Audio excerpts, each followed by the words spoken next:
स्वराज मराठीमध्ये आपलं स्वागत आहे. सर्वसामान्यांचा आवाज, निर्भीड, बेधडक, स्वराज मराठी.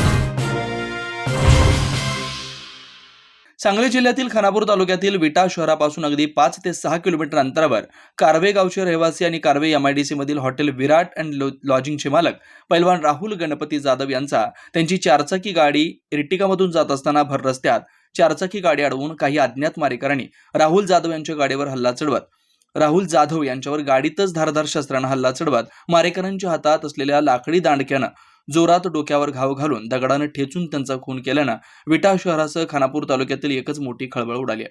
हा खून कारवे येथील ओढा पुलावर चारचाकी अडवून खून करण्यात आलाय. घटनास्थळी नागरिकातून माहिती मिळाली. या झालेल्या मर्डरमुळे संपूर्ण खानापूर तालुका व सांगली जिल्हा हादरलाय. याबाबत घटनास्थळावरून मिळालेली नागरिकातून माहिती अशी की पैलवान राहुल जाधव हे बुधवारी 15 जानेवारी रोजी रात्री 8 ते 8:30 वाजण्याच्या सुमारास कारवे येथील रणजितराज हॉटेल येथे गेले होते. यावेळी सदर ठिकाणी राहुल जाधव यांची हॉटेलमधील मॅनेजर सोबत वादावादी झाल्याची माहिती घटनास्थळी नागरिकातून मिळाली. यानंतर जाधव हे सदर ठिकाणाहून निघून गेले.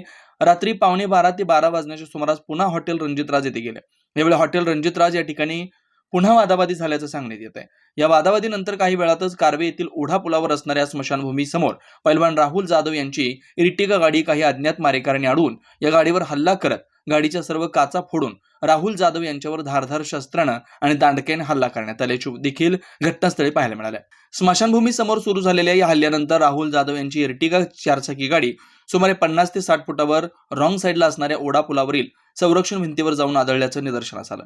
या क्रूर हल्ल्यात पैलवान राहुल जाधव यांच्या डोक्यात पाठीमागून धारधार शस्त्रानं आणि दांडक्यानं सपासप वार करून खून केल्याचं समोर आलंय. त्यानंतर या संपूर्ण प्रकरणाची माहिती विटा पोलीस ठाण्यातील अधिकाऱ्यांसह पोलिसांना मिळाल्यानंतर पोलिसांनी तातडीने घटनास्थळी धाव घेतली.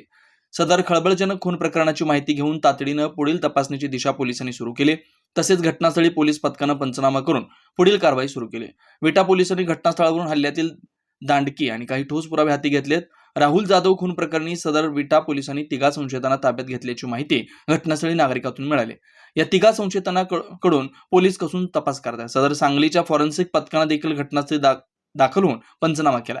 तर या खून प्रकरणानंतर पैलवान राहुल जाधव यांचा मृतदेह विट्यातील ग्रामीण रुग्णालयात शवविच्छेदनासाठी पाठवण्यात आला. या संदर्भात विटा पोलीस ठाण्यात गुन्हा दाखल करण्याची प्रक्रिया रात्री उशिरा सुरू करण्यात आली.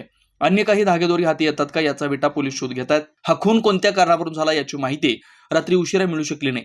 3 संशयित मारेकऱ्यांना पोलिसांनी ताब्यात घेतलंय. यामध्ये कोण सहभागी आहे का याचा तपास विटा पोलीस करत आहेत. त्यामुळे लवकरच या संपूर्ण खून प्रकरणाचा छडा लागण्याची शक्यता आहे. या संदर्भात विटा उपविभागीय पोलीस अधिकारी विपुल पाटील यांच्या मार्गदर्शनाखाली विटा पोलीस ठाण्याचे पोलीस निरीक्षक धनंजय फडतरे हे या खुनाचा उलगडा नक्कीच करतील. विटा पोलीस पुढील तपास करतात.